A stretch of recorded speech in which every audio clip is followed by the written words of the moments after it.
Bismillahirrahmanirrahim. Alhamdulillah, para puji bagi Allah, kita bisa berkumpul pada pagi hari ini. Yang pertama dan yang utama, sebelum kita mulai sesuatu apapun, mari sama-sama kita membaca Al-Quran dulu, agar apa yang kita laksanakan mendapat ridha Allah Subhanahu wa Ta'ala. Apa sih? Assalamualaikum warahmatullahi wabarakatuh. Terima kasih atas waktunya. Pada hari ini kita sama-sama akan membahas bagaimana persiapan eh,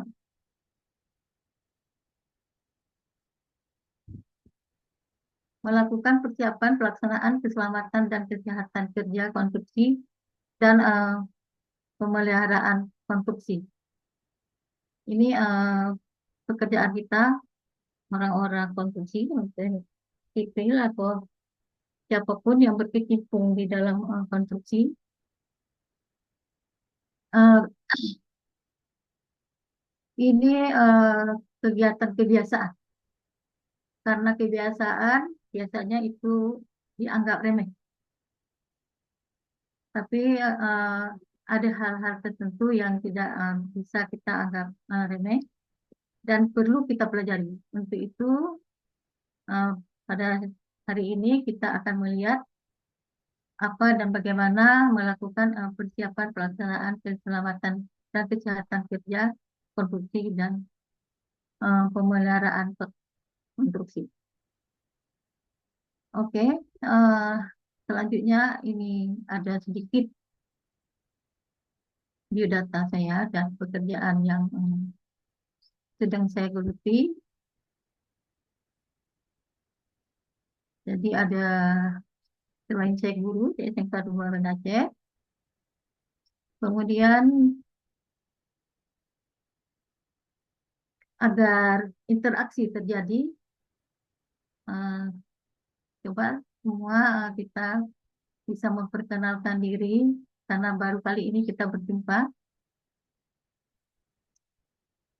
Akan saya panggil satu persatu dan mohon raise hand. Ibu Rifatul Aina hadir. Hadir, Bu. Terima kasih. Kemudian Bapak Noval. Oke, semuanya hadir ya. Nah, terima kasih banyak atas kehadirannya. Selanjutnya, apapun yang kita kerjakan, seperti disampaikan tadi, semua punya risiko dan punya kelebihannya masing-masing. Makanya sebelum kita memasuki kemanapun akan kita laksanakan sesuatu, kita harus tahu apa-apa yang membuat risiko akan terjadi, baik risiko kebakaran maupun gempa bumi dan sebagainya, agar kita bisa lebih cepat menyelamatkan diri. Jadi yang pertama tentu harus tahu dari mana pintu masuk, pintu keluar, kemudian instalasi listrik, dan konstruksi bangunan yang sudah tidak layak, ya. Kemudian peralatan-peralatan yang tidak pada tempatnya dan sebagainya.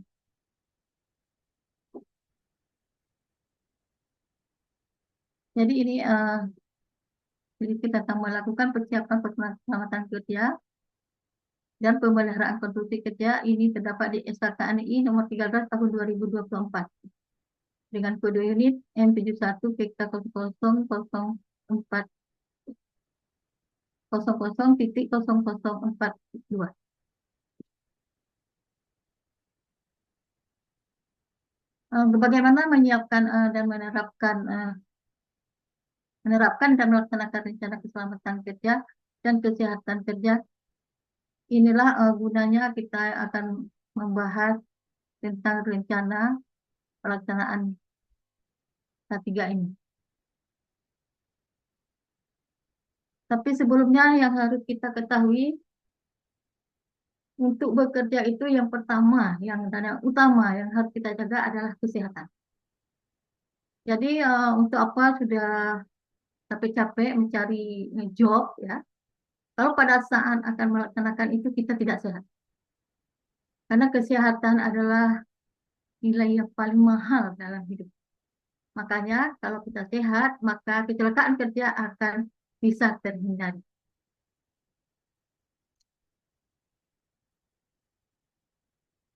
Sampai di sini ada yang ingin ditanyakan sebelum kita masuk ke hal yang krusialnya.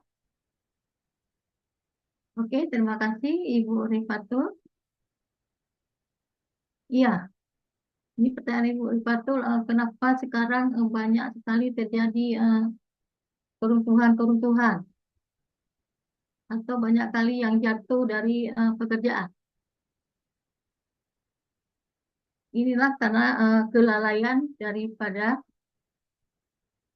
K3. Jadi harus dipahami, harus dimengerti, dan dijalankan. Jadi kita biasanya itu peraturan itu untuk dilanggar, makanya berisiko jadinya. Jadi cobalah kita bercermin ke negara-negara luar, di mana penduduknya itu sangat mentaati peraturan. Jadi kalau kita bertanya kenapa tidak pakai helm, panas. Karena sudah biasa bekerja dengan nggak ada helm. Jadi begitu ada sesuatu di atas kepala, tentu tidak ada yang akan menghalangi. Begitu Ibu Rifado tadi. Terima kasih atas pertanyaannya. Baiklah, kita lihat sedikit gambaran umum persiapan pelaksanaan ketiga pada konstruksi. Persiapan pelaksanaan ketiga konstruksi merupakan langkah penting untuk memastikan keselamatan kesehatan pekerja konstruksi. Berikut gambaran umumnya. Satu, identifikasi bahaya. Mengenali potensi bahaya di lokasi konstruksi. Jadi sebelum bekerja, kita harus melihat kiri kanan, atas, bawah, kira-kira nanti apa dan bagaimana yang harus kita lakukan bila sesuatu waktu terjadi hal-hal yang tidak kita inginkan. Kemudian menilai risiko. Menilai risiko yang terkait dengan pekerjaan konstruksi. Kemudian pembuatan rencana K3, membuat rencana K3 yang mencakup prosedur keselamatan. Ini yang memegang peranan yang sangat penting. Kalau perencanaannya sesuai, bagus, dan valid, tentu pelaksanaannya akan bisa berjalan lancar. Dengan catatan, semua akan bekerja sama. Jadi sekarang tidak ada pekerjaan itu yang bisa dilaksanakan dengan sendiri-sendiri. Jadi kita semuanya harus satu. Dimanapun sekarang pekerjaan tidak sendiri-sendiri. Pasti ada tim-tim yang akan mengerjakan. Jadi dalam satu tim itu satu mengerjakan A, mengerjakan B, satu mengerjakan C. Kemudian pelatihan K3. Jadi pelatihan ini bukan cuma cukup satu kali. Jadi di setiap jenjang itu harus selalu diberikan masukan-masukan. Karena biasanya di lain tempat, di lain akan terjadi uh, kesalahan-kesalahan dalam bekerja. Kemudian penggunaan APD. Ini yang saya sebutkan tadi, yang pertanyaan Ibu Rifanul. Ya. Helm dipakai, tetapi tidak semuanya. Jadi pengikatnya tidak dipakai. Kemudian sepatu. Ini yang paling terjadi pada pekerja konstruksi. Jadi sepatu, karena sepatu board itu katanya panas. Padahal inilah yang menjadi kecelakaan paling banyak. Kepijak paku lah, itu yang paling kecil, kecelakaan yang paling kecil, tetapi fatal akibatnya. Kemudian inspeksi rutin. Jadi kita tetap harus waspada selalu. Semua yang sudah diatur tadi, yang sudah direncanakan tadi, harus kita laksanakan. Jadi evaluasi itu monitoring harus dijalankan dengan sebaiknya. Dengan, dengan melakukan persiapan pelaksanaan K3 konstruksi yang baik, kita dapat mengurangi risiko kecelakaan dan cedera di lokasi konstruksi. Jadi selanjutnya ini hal-hal yang harus kita persiapkan.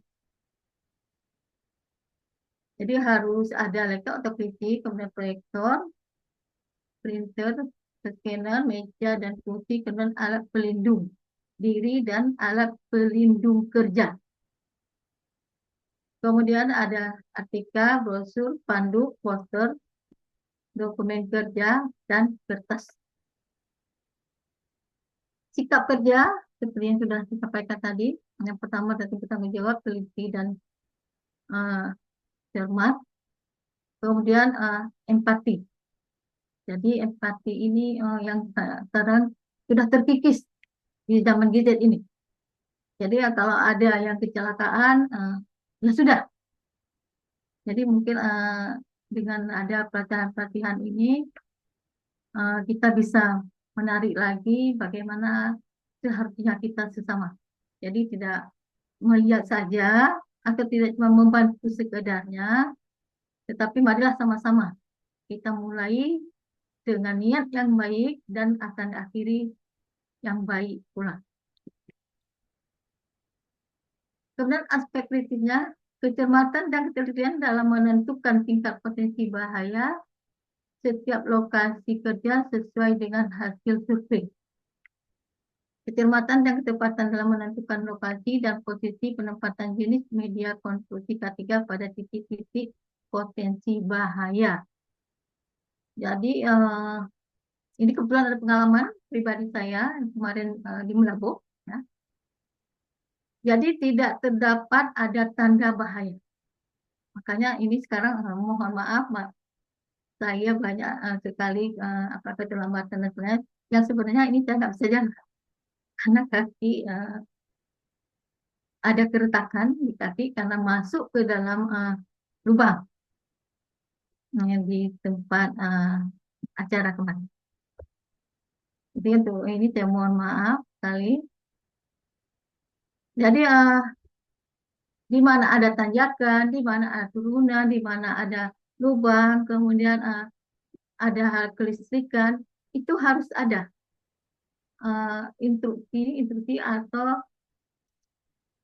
apa namanya yang ditempel maupun yang diletakkan segitiga berian itu di pada tempatnya kalau ini akan terjadi sesuatu.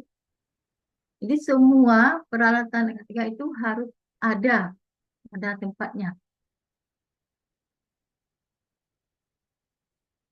Kemudian dalam mempelajari K3 untuk konstruksi ini, persiapan K3 konstruksi ini, pengetahuan di sini yang kita dapat adalah identifikasi bahaya di tempat kerja dan cara pelaksanaan K3 di tempat kerja. Untuk keterampilannya dapat melakukan persiapan identifikasi dan penilaian bahaya di tempat kerja dengan menggunakan daftar simak pelaksanaan K3 konstruksi dan pemeliharaan konstruksi di tempat kerja.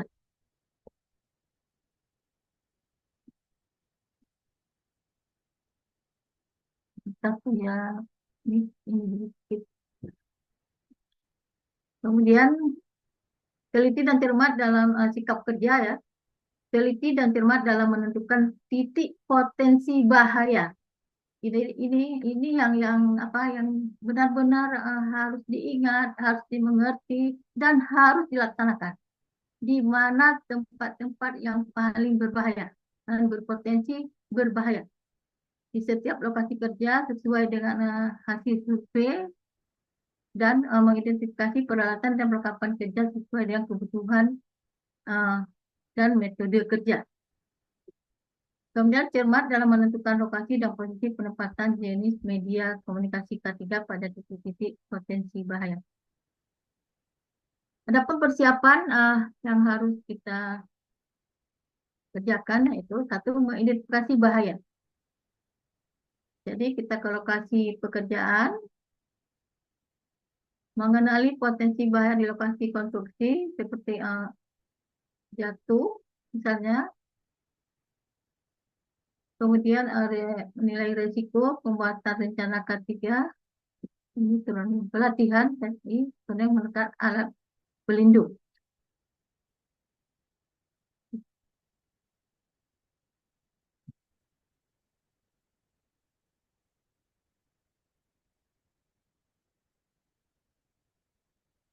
Kemudian yang B-nya pemeliharaan konstruksi.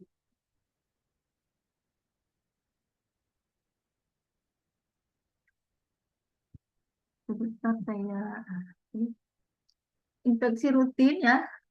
Kalau pemeliharaan itu kita harus rajin-rajin melihat dan mencermati, melakukan inspeksi rutin untuk memastikan bahwa fasilitas dan peralatan konstruksi dalam kondisi baik dan aman. Jadi mungkin sekarang kalau membangun itu gampang, ya, tapi untuk menjaga perawatan itu yang sangat mahal. Kemudian pemeliharaan preventatif, melakukan pemeliharaan preventatif untuk mencegah kerusakan dan kecelakaan. Penggunaan APD, menggunakan APD yang sesuai untuk mencegah cedera dan kecelakaan. Kemudian koordinasi dengan tim. Jadi apapun yang kita kerjakan sekarang, seperti yang saya sampaikan tadi, itu melalui tim yang sudah kita bentuk dari sebelum bekerja. Kemudian untuk kesehatan dan kesehatan kerja, prosedur keselamatan. Mengikuti prosedur keselamatan yang telah ditetapkan untuk mencegah kecelakaan dan cedera. Jadi bila ada tanda-tanda yang sudah diletakkan atau yang sudah ditempel, itu tolong diikuti. Jadi jangan itu hanya sebagai uh, tempelan atau cuma sebagai pemanis ruangan. Jadi kalau sudah ditulis dilarang masuk, jangan masuk, dilarang merokok. Kira-kira bapak-bapak mentaatinya? Iya, semua pasti mentaatinya demi menjaga kesehatan orang lain. Kemudian yang kedua, penggunaan peralatan keselamatan. Menggunakan peralatan keselamatan yang sesuai untuk mencegah cedera dan kecelakaan. Seperti yang saya sampaikan tadi, kalau pakai helm tentu harus semuanya dipakai. Jangan cuma diletakkan di atas kepala.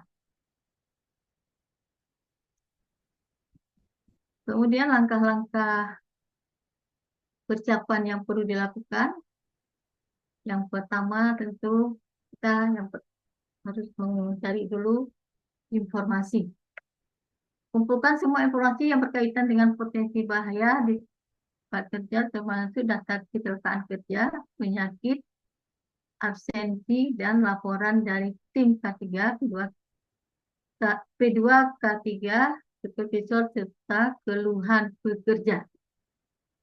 Jadi tadi sudah sampaikan ada daftarnya, nanti akan kita cek bahwa dalam pekerjaan ini sering terjadi sakit, mungkin karena lingkungannya tidak bersih, buang sampah sembarangan setelah makan atau pada saat istirahat. Kemudian infeksi tempat kerja.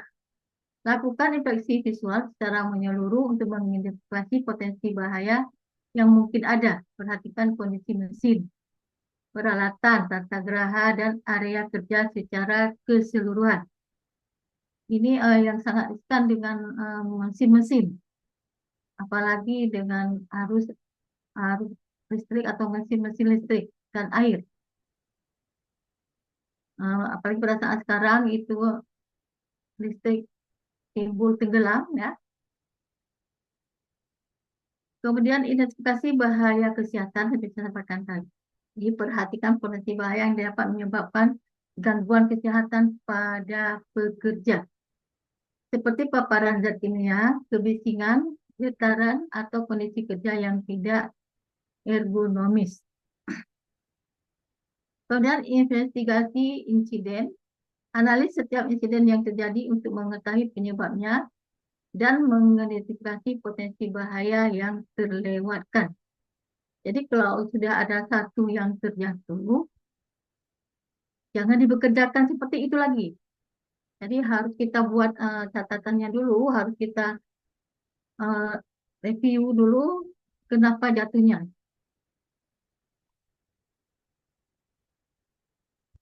Sampai di sini,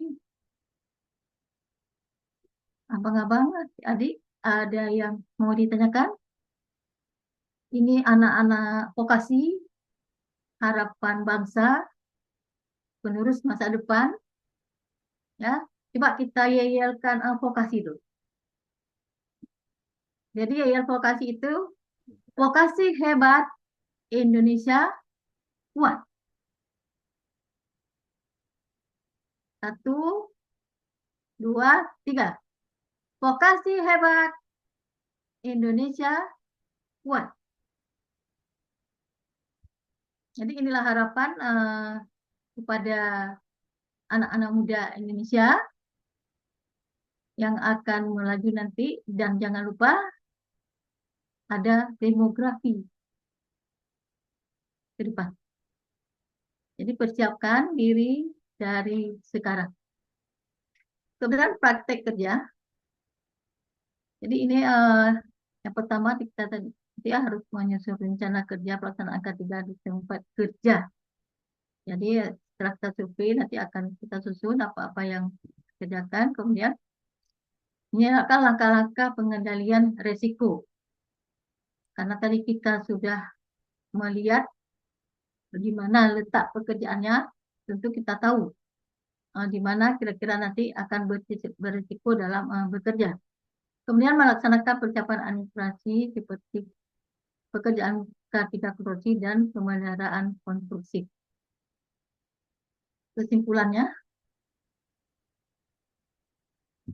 data alat dan bahan catat dan disimpan dengan baik sesuai dengan prosedur. Ini yang banyak tidak terdapat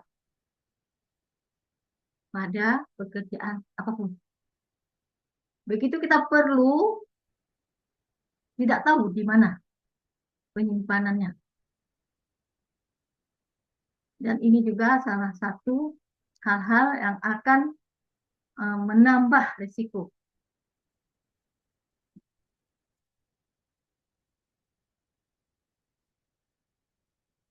Oke, kemudian untuk melihat sejauh mana yang sudah kami sampaikan tadi, yang bisa dicermati dan yang bisa dikuasai, ini ada sedikit pertanyaan. Atau ada yang bertanya dulu? Sebelum saya tanyakan, ada yang bertanya? Silakan. Iya, bagus. Kalau terjadi kecelakaan, yang bagaimana harusnya? Yang pertama yang kita lakukan, apa kita tunggu dulu datang tim K3-nya atau lapor ke Puskesmas dulu biar datang ambulan? Ya, tentu di lokasi kerja itu sudah ada yang pertama adalah kotak K3-nya. Jadi apa-apa yang bisa untuk bantuan sama itu yang harus bisa kita kerjakan, dikerjakan. Jadi jangan dibiarkan dulu yang sudah jatuh itu untuk menunggu bantuan medis. Jadi seperti yang saya sampaikan tadi, empati itu harus ada.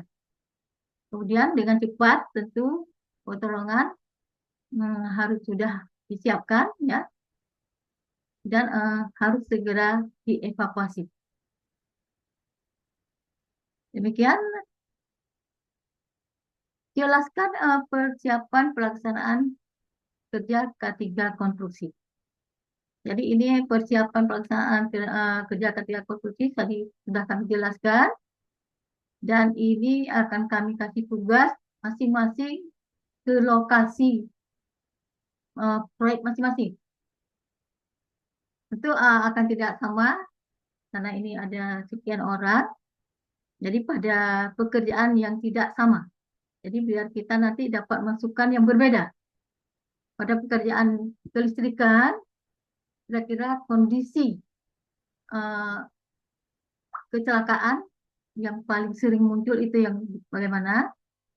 Kemudian yang di bagian air, drainase, dan konstruksi bangunan gedung, jalan, itu tentu punya ininya masing-masing. Jadi data evaluasi ini adalah untuk bisa kita menjadi bahan pengembangan ke depan, apa yang harus kita lakukan yang lebih baik daripada hari ini.